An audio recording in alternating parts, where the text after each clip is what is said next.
Narito ang makwelang si Kuya AJ Garces, maghahatid ng mga balitang tampok, usaping patok at talakayang may hugot. Tonight with Kuya AJ.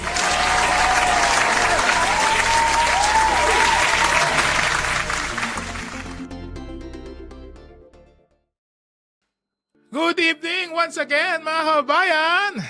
At ito po ang inyong programang kasabay niyong ngayong gabi.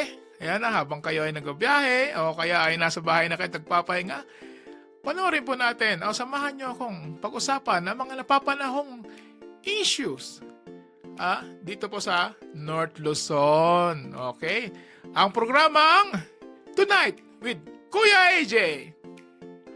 Ayan. At, siyempre, kung kayo ay nasa norte, isa sa mga paboritong pag-usapan ay ang gusto ko lumipat ng lugar eh. Yan, di ba? Lalo kung kayo ay nasa Baguio City. Gusto nyong, kailan kaya magkakabahay sa Baguio City? Yun, di ba? Oo, di ba? Pero alam nyo ba? Alam nyo ba na sa Baguio City ay medyo mahal ang real estate? Diba? Kung kayo man ay dito nangungupahan o gustong bumili ng lupa, kung kayo man ay estudyante, kung kayo man ay bakasyonista, medyo mahal ang real estate. Pag ikaw ay turista, ano yung mga real estate encounters mo? Di ba? The word, real estate encounters. Siyempre, mag-rent ka ng transient, di ba? At hindi lang yan. Sa transient, makaka-encounter ka rin ng mga scammer. Di ba? Kaya hindi lang yon. Pag-usapan natin iba't ibang mga issues tungkol sa real estate o magkakaroon ng pag-aari ng lupa o bahay dito sa City of Pines, Baguio City. Magbabalik pa ang programang Tonight with Kuya AJ. Ngayon ay July 28 na. It's a Tuesday. Magbabalik po kami pagkalipas ng ilang paalaala. Isagot kada kayo ni Net25 Baguio. Nagitikang runaan adaman, manipod amyanan aluzon. Daytoy, tindaman iti amyanan. Manipod Lunes aging ka Biyernes, alas 12:30, aging ka alauna timanen. Daman iti amyanan. Ilocano Newscast, Net25 Baguio.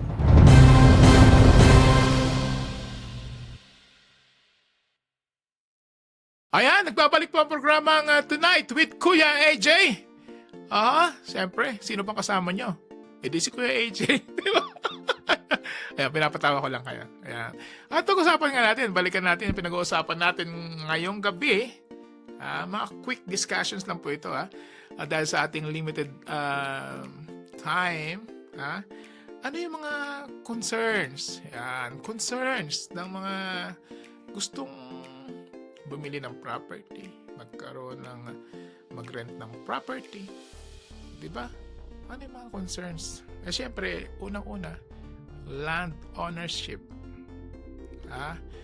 Ang mga karamihan sa mga lalo mga laking tipak ng land dito sa city, sa Baguio City, ay bahagi ng mga disputed claims. May mga iba't ibang nakiklaim o iba't ibang pamilya, amin yan, dinidispute nila. Ito ay minsan nasa korte na, di ba?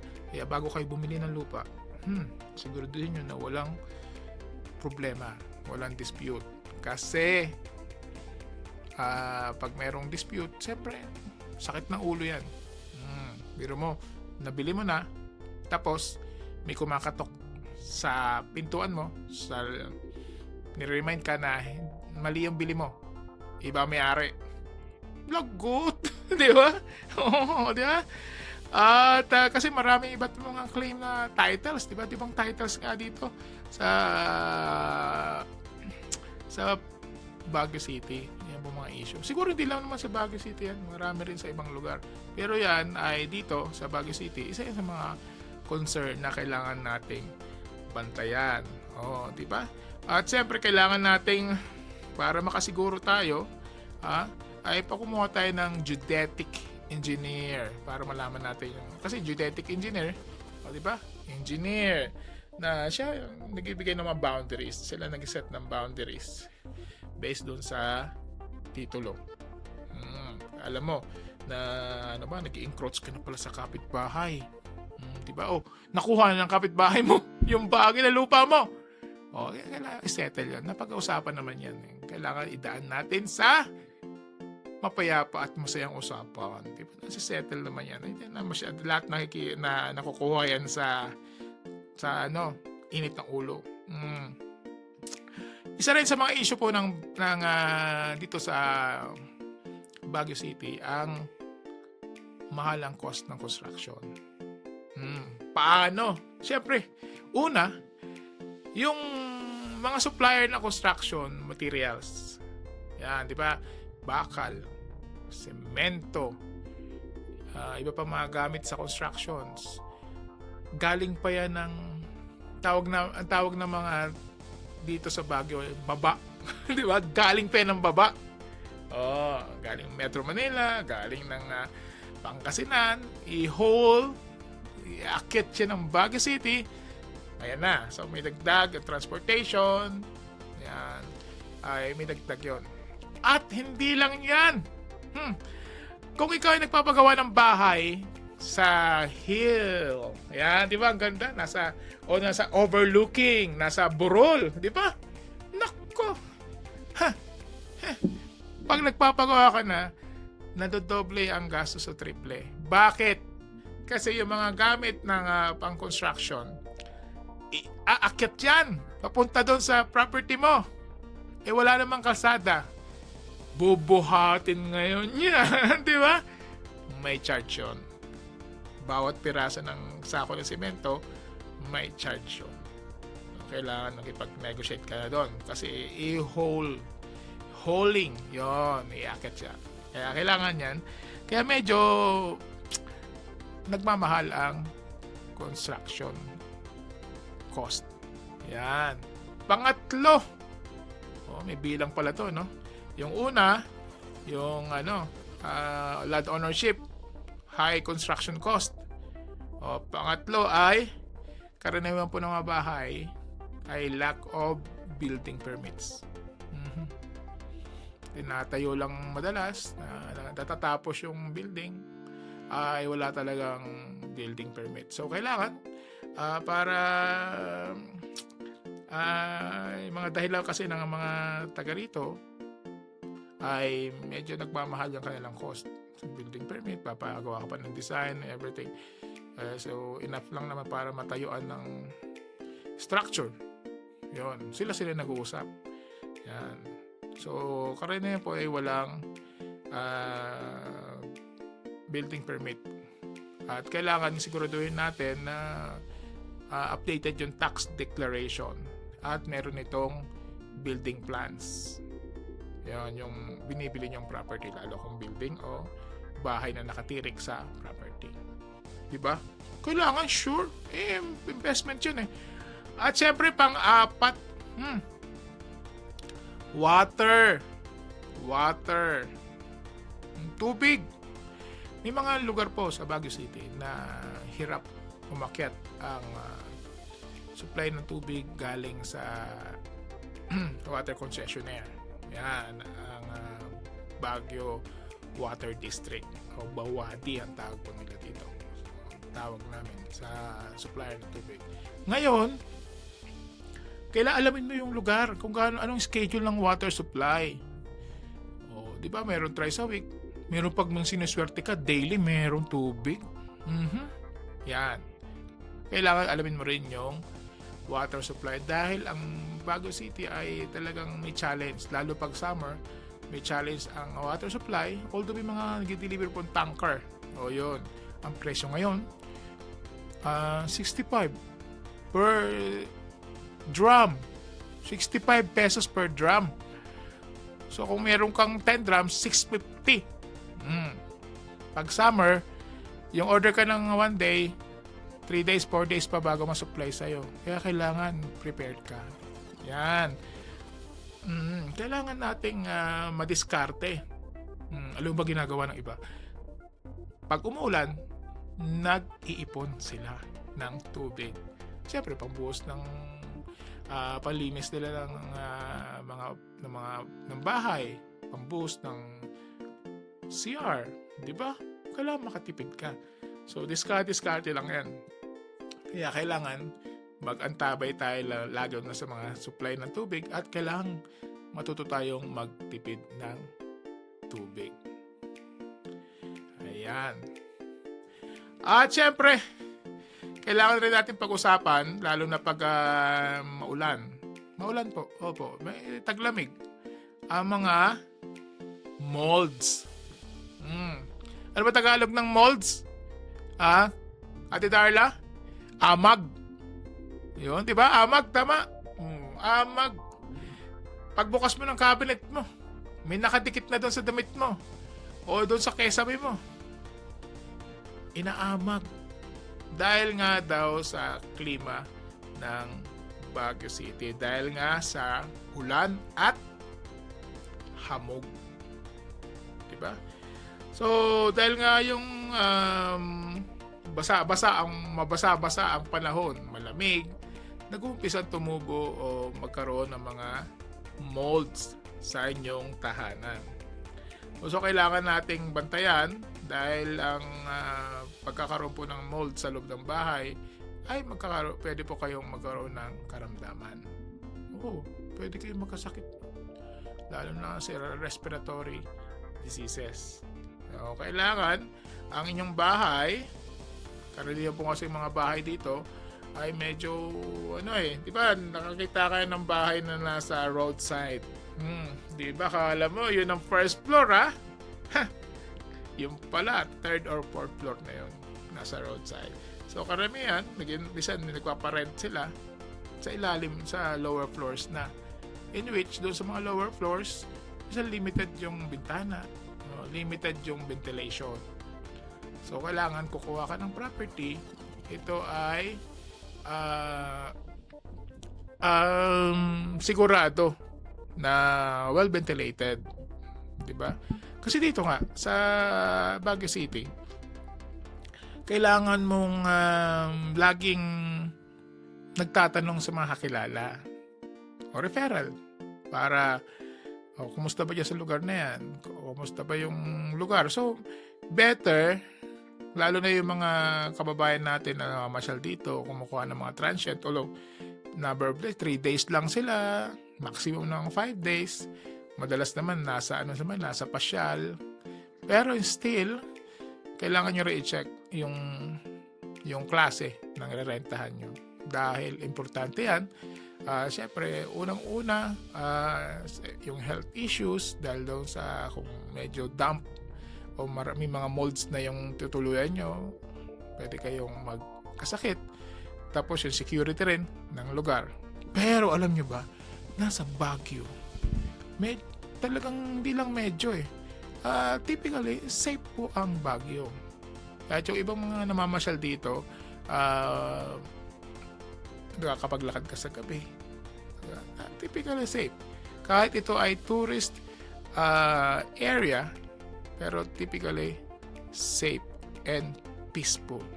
Kaya maraming naaakit ang Baguio City na, tara na, mag-Baguio ka na. Di ba? Oo, di ba? Ang saya-saya sa Baguio. Pag uwi mo, naubos ang budget mo. Di ba? Di ba? Pero happy ka naman. Di ba? Oh, kahit na sabi nila, grabe naman sa Baguio. Lahat na lang may entrance. Di ba? May entrance fee. Oh. Eh, syempre, ginagamit na po yung entrance fees sa inyong mga pinapasyalan, sa inyong mga pinupuntahan para to basically to maintain the place. di ba? Kasi kung marami kayong pupunta, siyempre marami silang kailangang asikasuhin para malinis. Oo, di ba? Minsan naman pag nasa pinag-usapan natin yung real estate dito, may mga backlog tayo sa sa pabahay.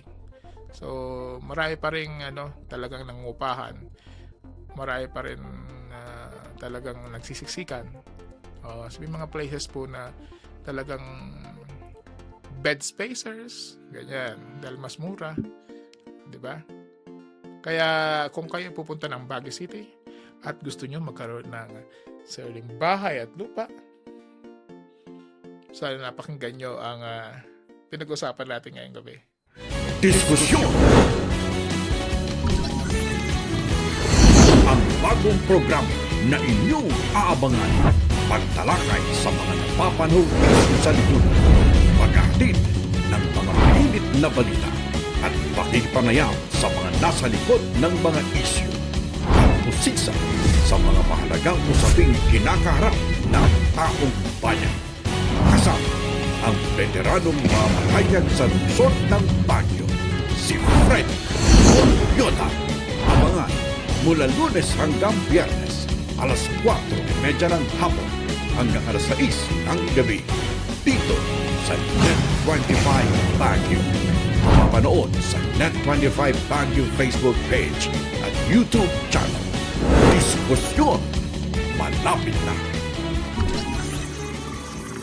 Ayan, welcome back po sa ating programang Tonight with Kuya AJ. Di ba? Ano pinag-uusapan natin? Siyempre, ano yung mga kailangan natin i-consider kung tayo ay yan, sabi ni lapit ka lang. Tayo ay kino-consider natin mag-stay o kumuha ng property o pansamantalang mag-relocate sa Baguio City. Pero bakit ba? Ano ba mga dahilan? Diba? Ito yung mga kailangan natin consider. Kanina, kailangan natin consider kung ito ay may title, ano yung mga gastusin, tungkol sa tubig, di ba? Kailangan ba natin consider ang traffic? Kailangan natin consider din ang traffic. Medyo matraffic po ang Baguio City sa umaga at sa hapon. Siyempre, umaga, rush hour. Pero hindi naman kasi intindi ng traffic sa Metro Manila. Pero ang traffic rin sa hapon, siyempre uwian ng estudyante, uwian ng empleyado. At may tunog ng sirena. Di ba? Sa umaga, merong 6 o'clock. Sa hapon, merong 5 o'clock at 6 o'clock. Tutunog ang sirena galing sa Baguio City Hall. To remind us kung anong oras na. Di ba? Pag narinig, ganitong oras na pala. Pero bakit ba ang Baguio City ay isa sa mga top na tuluyan o bilihan ng property ang Baguio City? Bakit kaya? Based sa mga pag-aaral po mga kababayan, ang Baguio City ay merong 370,000 plus na residente. Na ang numerong ito ay siyempre patuloy na tumataas taon-taon. May mga nag-migrate, mga local migration, lalo na sa mga malalapit na probinsya. The likes of Dagupa, ng Pangasinan, La Union, even Ilocos, even Metro Manila, Nueva Ecija, Vizcaya, sa Mountain Province lang. Sa Mountain Province, yan, Ifugao, nagpupunta po dito sa Baguio, hindi lang para tumira, magnegosyo. Pero ano ba yung nakaka-attract sa mga tao dito? Siyempre, maliban sa ang Baguio ay isa sa mga popular urban areas, highly urbanized areas. Ibig sabihin, maraming tao, maraming negosyo, maraming eskwelahan, di ba? So kailangan mong may consider ba't sila na-attract sa Baguio. Una, madali itong ma-access from Metro Manila at iba pang probinsya. Gaya ng banggit natin kanina, di ba? Pag pupunta ka ng Baguio City, hindi gaya ng dati, napakatagal, 6 to 8 hours. Ngayon, pwede ka na makarating ng Baguio City from 3 to 4 hours only. Di ba? Madaling magbiyahe. Dahil sa nagawa na nga yung dati, meron na tayo NLEX lang. Ngayon, nagkaroon ng EasyTex. Nagkaroon ng Tiplex. Yung Tiplex na yun, ang dulo niya ay Rosario. Ngayon, i-extend na yan hanggang La Union. May mga ganun ng move. Diba? So, kaya naakit hindi lang tourism, pati nga education, pati rin migration. Yan, di ba? At marami na dito nagtatayo ng mga condo. Mga condominiums, di ba? Mga vacation home. Marami rin nagpaparenta ng kanilang mga spaces. Di ba? Ano bang why Baguio? Sabi nga nila, di ba? Una, temperature. Ang average temperature po sa Baguio ay 21 degrees Celsius. Yan, summer. May mga ganun, mababa pa rin temperature kahit summertime na. Pag mga December, January, February, ito ay maabot minsan 10, 11, talagang maginaw. Di ba? Sinong na-attract dito? Siyempre, mga turista, mga locals din, lalo na mga retirees na gusto ng cool place, malamig, di ba? Pangalawa, kasama ang cultural heritage. Marami ditong artist, lalo na sa visual arts. Andito rin yung, as far as I know, dito nakatira, taga rito. Hindi lagi nakatira pala. Taga rito. Yan. Ang mga national artist on film. Si Kidlat Tahimik. Dito. Sa visual arts naman, si Ben Cab. Meron siyang museum dito sa Baguio City. So kaya, ang marami ring artist. Magaling sila sa murals, performing arts, dito sa Baguio City. Hindi lang Baguio City, pati ang probinsya ng Benguet. Sabi natin yung CAR, Cordillera Administrative Region. Siyempre, maraming parks, maraming gardens, panoramic views. Di ba? Parang nagkakape ka lang, bumili ka ng 90 pesos na kape. Pero hindi mabayaran yung view. Di ba? Doon mo binabayaran yun eh. Kahit kape lang, pwede na. Relaxing. Yan. Sa mga nagpupunta po ng Baguio, binabanggit na nakilala ko na ang community ng Baguio napaka-friendly ng community, ng mga tao. Talagang kumbaga welcoming. Diba? Kaya ma-attract ka na talaga mag-stay dito sa Baguio. At yung mga neighborhood, better sa Metro Manila, sa ating mga kaibigan, minsan nagreklamo sila, hindi nila kilala yung kapitbahay nila sa Baguio. Yung mga taga rito kilala nila yung mga kapitbahay nila, pati kwento minsan. Di ba? Ay, ganyan, nag-abroad yan, 3 anak niya nasa Canada. Yan, di ba? So mga ganon. So makakapag-encourage ito ng mas matagal ka mag-stay dahil nga sa warm, friendly ang community. Yun. Siyempre, yun ang sinasabi natin kanina, yung accessibility. Madali ma-access. Kung gusto mo pumunta ng Metro Manila, sakay ka lang ng bus, o may private car ka, in 3 to 4 hours, nasa Maynila ka na, katapos ng transaction mo, balik ka na uli. Di ba? Maghapon lang, nandito ka na. Oh, di ba? Oh. Hindi lang 'yan, marami pang tawag dito. Marami pang buffet. Kaya maraming nagiging malusog dahil nga sa buffet. Oh, di ba? Tapos iba-ibang klase ng food sa Baguio. Marami na. Alam mo ba, marami ng mga Indian food, Pakistani food, mga Mediterranean food. Andito na. Meron pa nga akong nakita yung Nepalese food. Aba, hindi ko pa nasusubukan Oh, search nyo. Maraming nag-migrate kasi dito, di ba? Ayan. At napakasaya.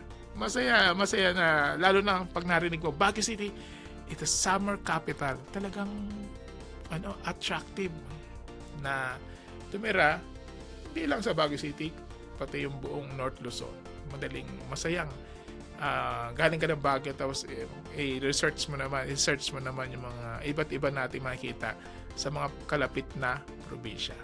At yan po ang ating programa ngayon, July 28, 2026. Siyempre nakasama nyo ang programang Tonight with Kuya AJ. Hanggang sa susunod na pagkikita natin. Bye! Tonight with Kuya AJ kasama si Aldrin Garces. Patuloy niyong subaybayan ang mga talakayang tapat, impormasyong dapat at sapat sa panlasa ng taong bayan. Dito lamang sa Net 25 Baguio. Tonight with Kuya AJ.